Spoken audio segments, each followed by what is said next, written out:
A'udzu billahi minasyaitonir rajim. Bismillahirrahmanirrahim. Assalamualaikum warahmatullahi wabarakatuh. Alhamdulillahirabbil alamin.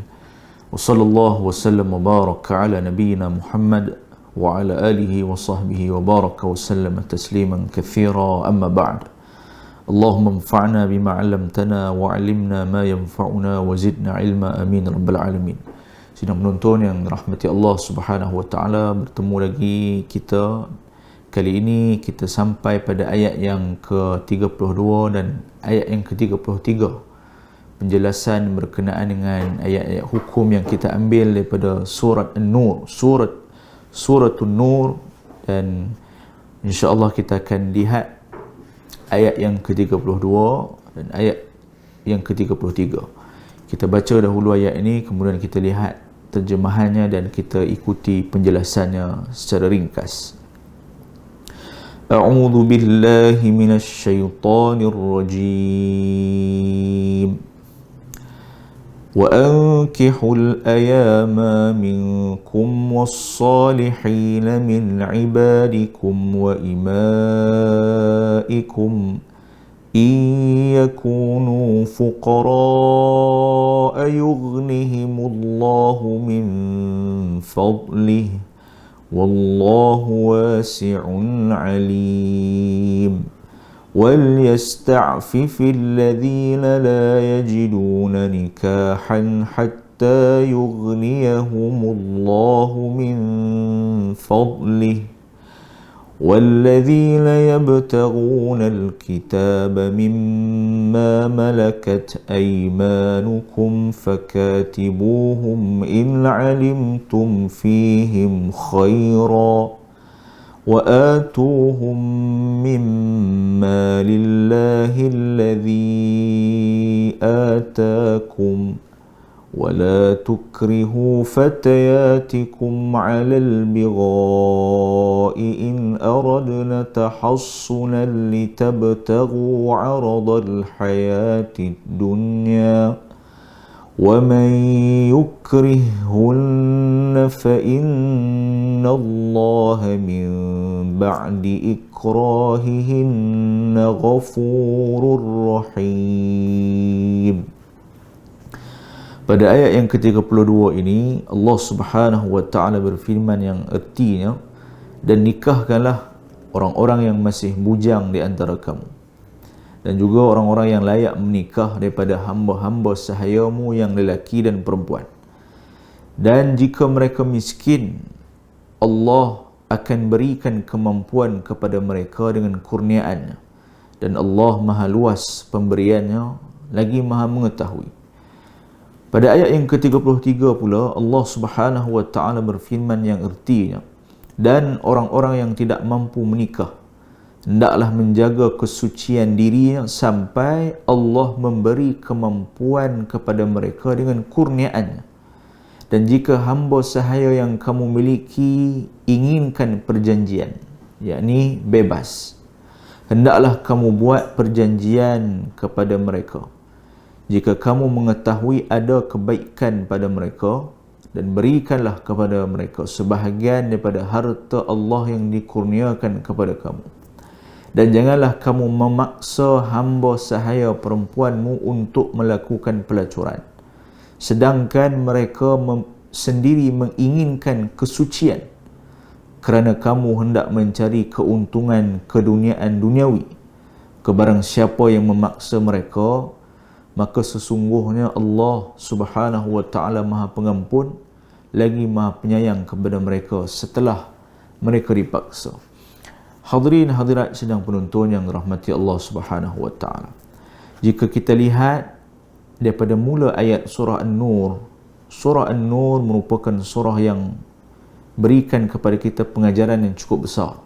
Ada beberapa isi penting yang diajar oleh Allah Subhanahu wa taala kepada hamba-Nya, bermula daripada hukuman kepada mereka yang melampaui batas, melanggar had Allah Subhanahu wa taala, iaitu mereka yang melakukan dosa zina. Hukumannya disebat 100 kali seperti mana yang Allah Taala firmankan pada awal ayat. Dan kalau kita lihat sebelum daripada ayat 32 dan 33 ini, ayat yang ke-30, ayat yang ke-31, Allah Subhanahu wa taala berikan penjelasan kepada kita, kepada orang beriman lelaki dan wanita, untuk fokus dalam beberapa perkara. Antaranya iaitulah menjaga pandangan dan memelihara maruah. Ini antara apa yang disebut menjaga pandangan, menjaga maruah, menjaga aurat. Ini antara perkara asas yang perlu seorang Muslim perhatikan. Diri dia, seorang Muslim yang baik, hendaklah dia tu reti menjaga maruahnya, reti menjaga pandangannya. Dalam erti kata jaga pandangan ni, maksud dia ialah apa-apa sahaja yang menyebabkan dia boleh tergerak bila dia pandang, menyebabkan perasaan dia condong untuk melakukan perkara yang Allah Ta'ala larang. Dan jaga aurat. Kemudian Allah Subhanahu wa taala susuli pula, setelah kena jaga pandangan, tutup aurat dengan sempurna. Tutup aurat dengan sempurna, memelihara maruah, Allah Subhanahu wa taala galakkan pula orang beriman yang merdeka ataupun di kalangan hamba untuk menikah. Menikah bersama dengan orang-orang yang Allah Ta'ala sebut was-salihina min ibadikum wa imaikum. Dalam ayat ni Allah Subhanahu wa taala fokuskan, disebut Allah perintah untuk menikahkan yang tidak memiliki suami daripada perempuan, sama ada di kalangan janda ataupun yang masih dara, bersama dengan orang yang soleh. Apa maksud soleh dalam ayat ni? Maksud soleh dalam ayat ni iaitulah seseorang yang baik agama dia. Orang yang beriman, orang yang jaga amal dia. Maka ini kelebihan bagi orang yang memiliki apa yang kita panggil sebagai orang tu soleh orang dia. Allah Ta'ala sendiri sebut dalam firman ayat yang 32 ni, bernikah ni, carilah pasangan di kalangan orang-orang yang soleh. Maka pilihan utama yang ada dalam ayat ini iaitulah seseorang bila nak mencari pasangan di kalangan lelaki dan perempuan, carilah orang yang soleh. Ciri-ciri mereka yang soleh ialah dia itu baik agama. Baik agama maksud dia ialah seseorang dia jaga apa yang sepatutnya seorang Muslim tu kena ada. Semayang dia jaga, yang wajib dia jaga, dia tak langgar dosa-dosa besar, dan dia tak selalu, dia tak berterusan perbuatan harian, dia tak berterusan melakukan dosa kecil. Hari ini kita bila faham orang soleh, dia tak semestinya orang tu jurusan pengajian Islam, apa bidang sekalipun, hatta walaupun dia habis sehingga peringkat sekolah menengah, dia tak pergi pun mana-mana bidang, asalkan dia orang yang baik, jaga sembahyang dia, dia taat pada mak dan ayah dia, dia cari rezeki yang halal, dia orang yang baik, maka dia termasuk di kalangan orang yang soleh. Bukanlah bererti mesti soleh ni mesti ada sijil 4 senawi, mengaji pondok, mengaji agama, pergi Arab dan sebagainya. Bukan itu syarat yang dimaksudkan dengan orang soleh. Barangkali orang soleh ni orang kampung biasa, barangkali orang soleh ni orang duduk di bandar, tetapi dia jaga waktu solat bila mari waktu sembahyang, ikut perintah Allah Subhanahu wa taala. Mari bulan puasa dia jaga puasa, dia tak ponteng, dia tak tipu. Apa saja perkara yang haram dia berhati-hati, dan kalau dia langgar dia ingat pada Allah Subhanahu wa taala balik, dia taubat. Itu orang soleh. Maka ini pilihan yang Allah Subhanahu wa taala sebut, nikahilah dengan orang yang soleh di kalangan kamu, Dan kata Syekh Ibn Uthaymin rahimahullah ta'ala, bagaimana pula dengan orang biasa yang dia tu tak soleh? Sama juga bila mari bab menikah ni, selagi mana dia itu apabila kita langsungkan pernikahan boleh mengelak mafsadah perkara buruk yang lebih besar, maka sepatutnya lah dia menikah. Sampai masa jika dia dah ada kemampuan dan takkan mengundang perkara buruk yang lebih besar, lebih baik untuk dia menikah. Dan dalam ayat ini Allah Subhanahu wa taala berfirman pada ayat ke-32 ni, "Iyakunu fuqara'a yughnihimullahu min fadlih." Jika mereka miskin, Allah akan berikan kemampuan kepada mereka dengan kurniaannya. Wallahu wasi'un alim. Dan Allah Subhanahu wa taala itu maha luas pemberiannya, lagi maha mengetahui. Apa yang kita dapat faham daripada ayat ini? Pertama,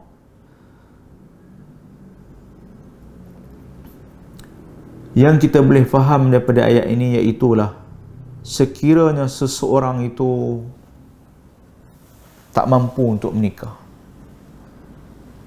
kerana tak cukup harta, ketahuilah janji Allah Subhanahu wa taala, Allah akan berikan kemampuan untuk diri dia, rezeki yang cukup untuk diri dia, selain daripada asbab dia kena berusaha, dia juga balik kepada takwa, dan juga Allah Subhanahu wa taala akan tentukan takdir rezeki seseorang. Kerana itu, pertama, bila melibatkan pernikahan ni, perkahwinan ni, antara syarat yang dilihat iaitulah seseorang itu mampu. Yang kita faham salah satunya dia mempunyai harta yang cukup.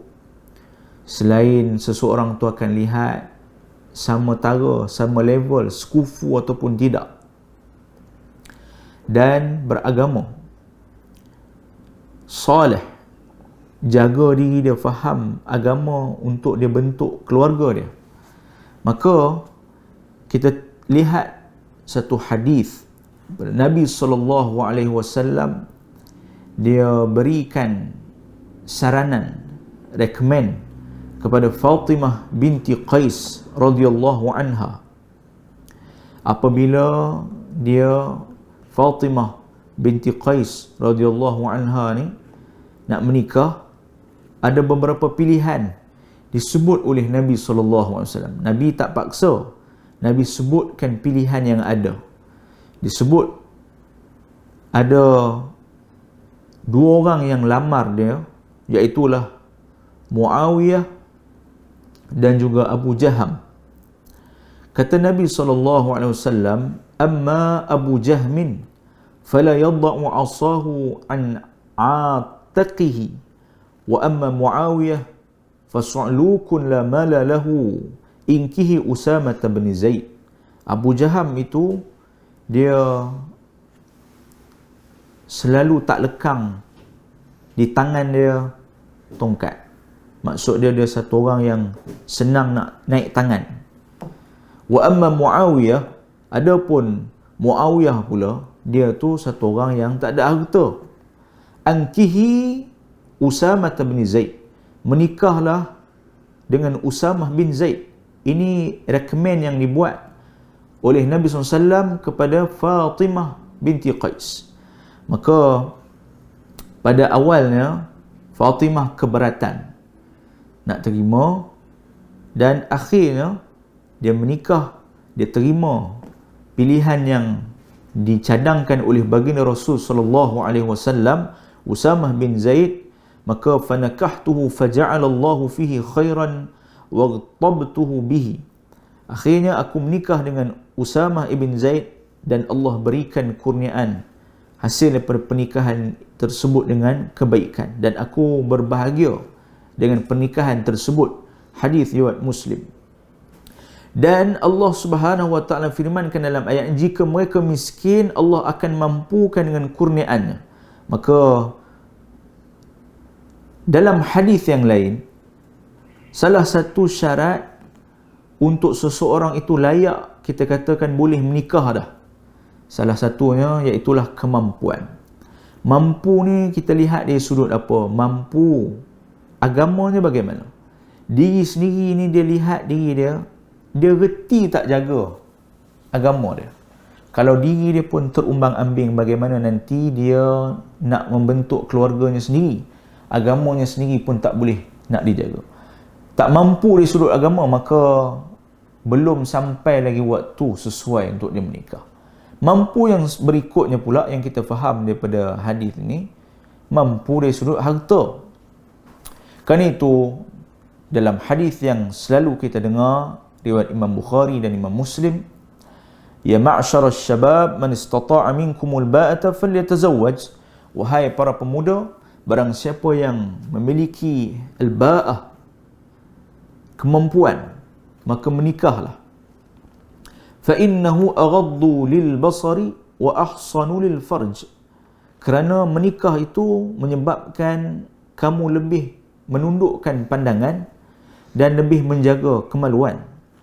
Wa man lam yastati', nah ini petunjuk apa yang perlu dibuat oleh mereka yang masih lagi belum sampai makam patut menikah, dah boleh menikah. Ini petunjuk yang diajar oleh baginda Rasul sallallahu alaihi wasallam. Kalau tak mampu, fa alaihi bis-shaum fa innahu lahu wija. Hendaklah dia berpuasa, kerana puasa itu ibarat ubat, yang ibarat perisai yang menghalang diri dia dengan nafsu dia. Kenapa dikait dengan puasa?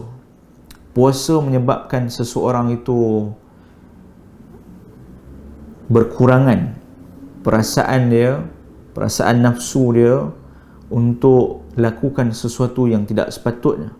Tahan lapar dia tak boleh makan, dia tak boleh minum, dia ikut larangan Allah Subhanahu wa taala sesuai ketika dia berpuasa tu.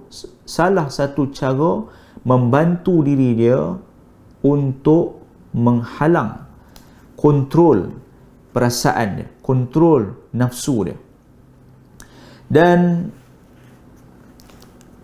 ayat ini hadis ini bukanlah bererti wajib berpuasa. Bagi siapa yang reti kontrol diri dia, tak semestinya diwajibkan berpuasa. Dan disebut juga dalam ayat ni, yughnihimullahu min fadlih, Allah akan cukupkan dia dengan harta. Antara cara yang Allah Ta'ala cukupkan seseorang dengan harta ialah kerana dia bertakwa. Dan ada orang akan tanya, kenapa orang kata kalau kahwin murah rezeki? Kenapa dia berkahwin tak murah-murah rezeki dia? Pertama, dia kena lihat dari beberapa sudut. Rezeki ni bukan dinilai dengan cara kita.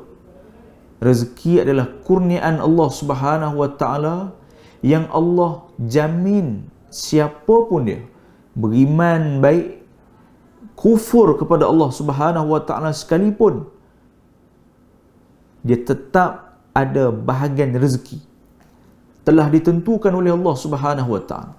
Kedua, hendaklah seseorang itu mencari asbab dengan cara yang syar'i. Bagaimana dia berusaha, bagaimana dia bersungguh untuk cari rezeki, membanting tulang, bersusah payah cari duit dengan asbab yang Allah Ta'ala redha. InsyaAllah Allah akan kurniakan dia rezeki yang cukup. Yang berikutnya pula, rezeki yang cukup ini dia dapat pada orang yang bertakwa. Kerana itu Allah Ta'ala sebut, وَمَنْ يَتَّقِ اللَّهَ يَجْعَلْ لَهُ مَخْرَجًا. Dalam surah At-Talaq, Allah Ta'ala sebut pada potongan hujung ayat yang kedua itu, siapa yang bertakwa pada Allah Ta'ala, Allah akan tunjukkan, berikan padanya jalan keluar, وَيَرْزُقْهُ مِنْ حَيْثُ لَا يَحْتَسِبْ. Dan Allah akan kurniakan kepada dia rezeki daripada jalan yang tidak dia sangka-sangka. Tak sangka dia dapat rezeki ni. Sebabnya kenapa? Kena takwa.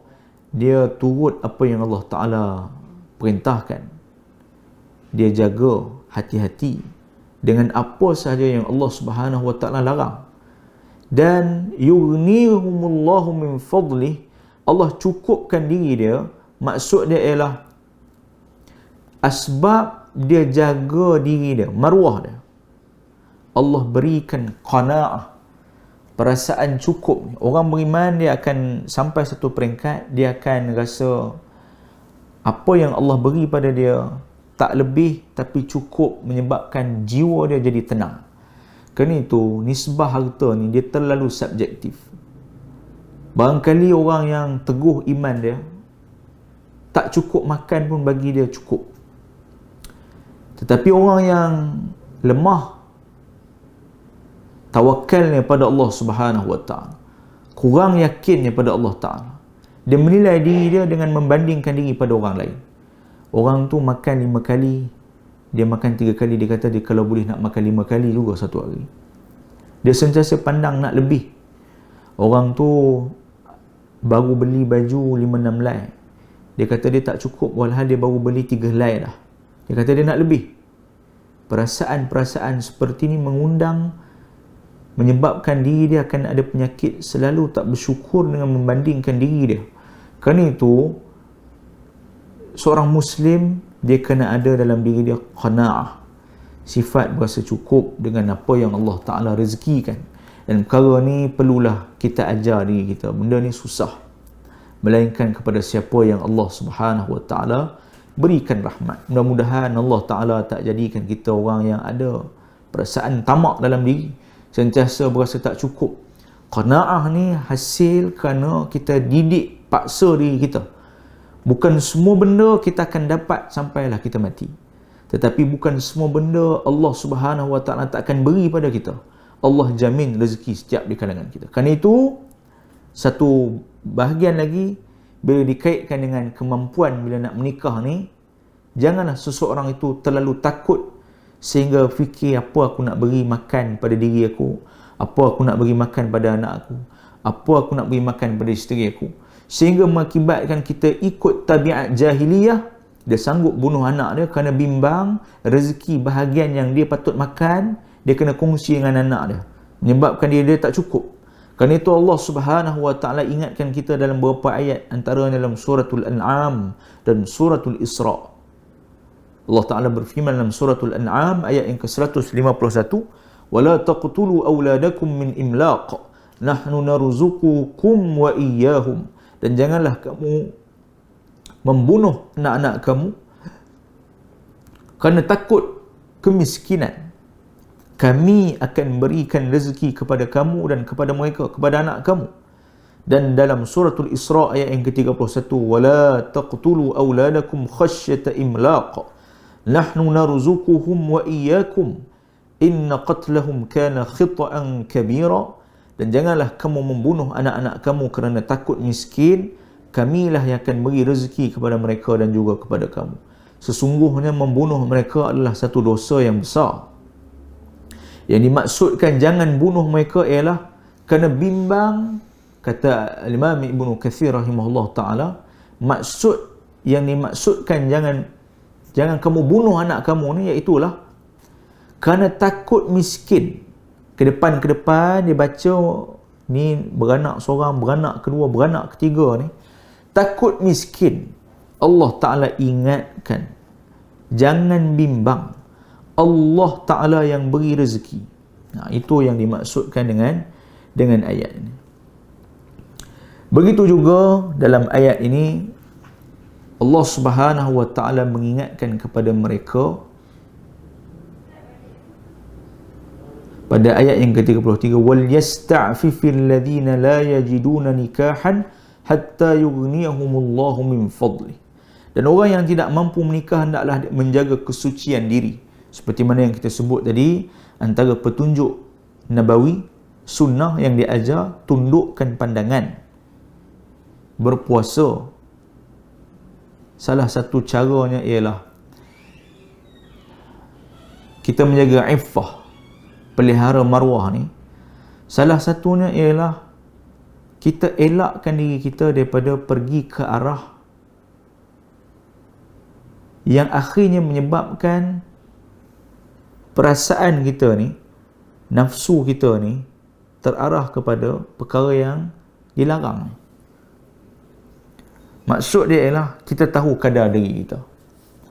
Kalau kita berkawan dengan orang ramai, pilih kawan. Janganlah kawan tu menyebabkan kita bersembang. Idea kita dalam kepala kita ni semuanya ke arah syahwat kita.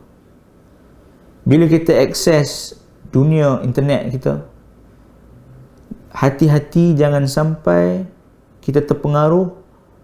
Kita nak akses mana-mana yang menyebabkan akhirnya semua tu mengganggu, menyebabkan syahwat kita bergejolak. Kita terpengaruh. Kita pergi ke situ, pergi ke sini, tengok situ, tengok sini. Kita kena ada iffah, jaga, pelihara maruah ni. Dan disebut juga dalam firman Allah Subhanahu wa taala ini tentang golongan hamba. Golongan hamba, Allah Ta'ala berikan peluang jika mereka itu nak tebus diri mereka, nak bebaskan diri mereka, maka Tuhan yang memiliki hamba hendaklah perhatikan jika mereka ini layak, jika dilepaskan jadi orang yang merdeka, bebas, tak terikat jadi hamba, barangkali akan jadi orang yang boleh bawa diri dia, boleh hidup dengan baik, maka bebaskanlah. Inna alimtum fihim khaira, jika kamu dapati pada mereka kebaikan, maka lepaskan mereka, berikanlah kepada mereka peruntukan harta Allah yang diberikan kepada kamu. Kerana itu kalau kita lihat dalam surah Taubah, salah satu mereka yang dapat peruntukan zakat ialah di kalangan hamba. Hamba ni bukan Islam yang ajar. Islam tentukan kaedah bagaimana kalau ada hamba, apa adab, apa syarat yang perlu dilakukan. Bahkan Islam sangat menggalakkan orang ni tak ada hamba. Bebaskan hamba, dapat pahala cukup besar. Bahkan hamba ada peruntukan zakat. Hamba tidaklah boleh diperlakukan sewenang-wenang. Dan Allah Ta'ala ingatkan, wala tukrihu fatayatikum 'alal bigha, pada hujung ayat yang ke-33 ini, dan janganlah kamu memaksa hamba sahaya perempuan kamu untuk melakukan pelacuran. Pada adat jahiliyah, zaman jahiliyah, mereka kalau ada hamba, mereka akan paksa untuk dilacurkan. Sedangkan mereka tu di kalangan hamba bukan ada kerelaan pun. Kerana itu Allah Ta'ala ingatkan, in aradna tahassunan litabtagu 'aradal hayatid dunya. In aradna tahassuna, sedangkan mereka tu nak pelihara diri mereka. Kamu sebagai tuan yang ada hamba ni, kamu jangan paksa mereka melakukan pelacuran. Kenapa 'aradal hayatid dunya? Semata-mata nak untung, nak dapat duit lebih.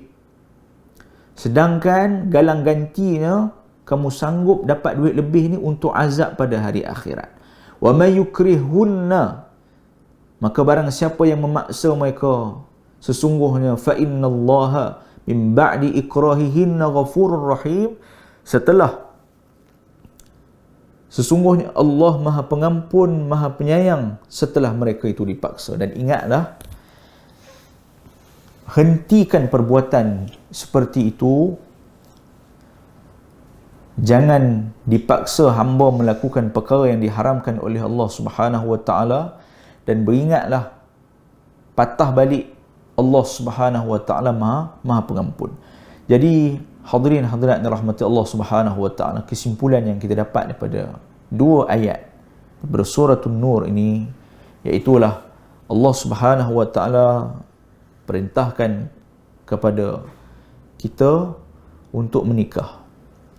Perintah ini umum kepada mana-mana lelaki dan wanita, termasuklah di kalangan hamba.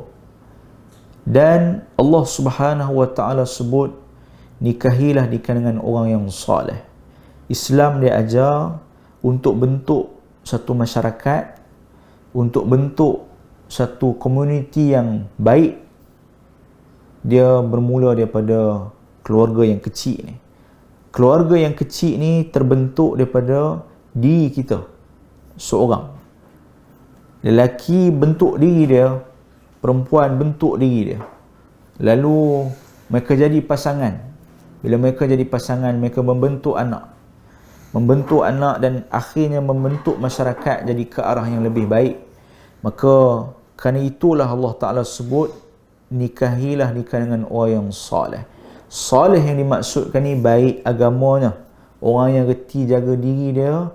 Kerana itu hari ni kalau satu orang tu dia boleh jaga sembahyang dia, dia boleh jaga yang fardu, dia reti jaga elak tak terjatuh dalam dosa yang besar, dia tu boleh kita anggap orang yang soleh. Hari ni untuk cari orang yang pelihara solat 5 waktu dia, solat yang wajib saja pun, alhamdulillah, satu rezeki yang besar.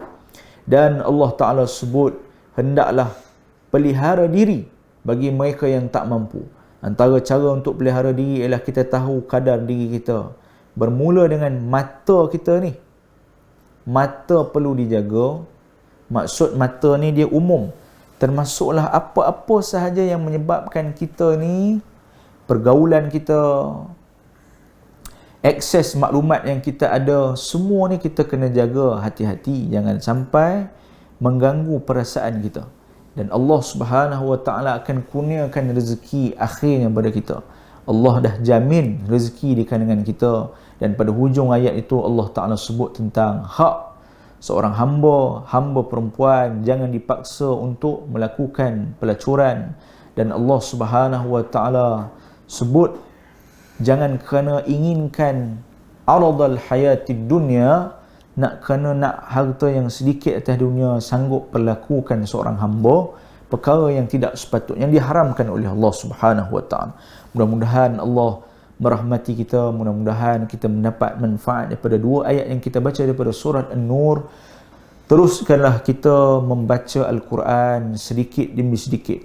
Kita baca, kita lihat terjemahan. Jika kita mampu lebih daripada itu, kita lihatlah juga tafsirnya. Hari ini dunia tanpa sempadan.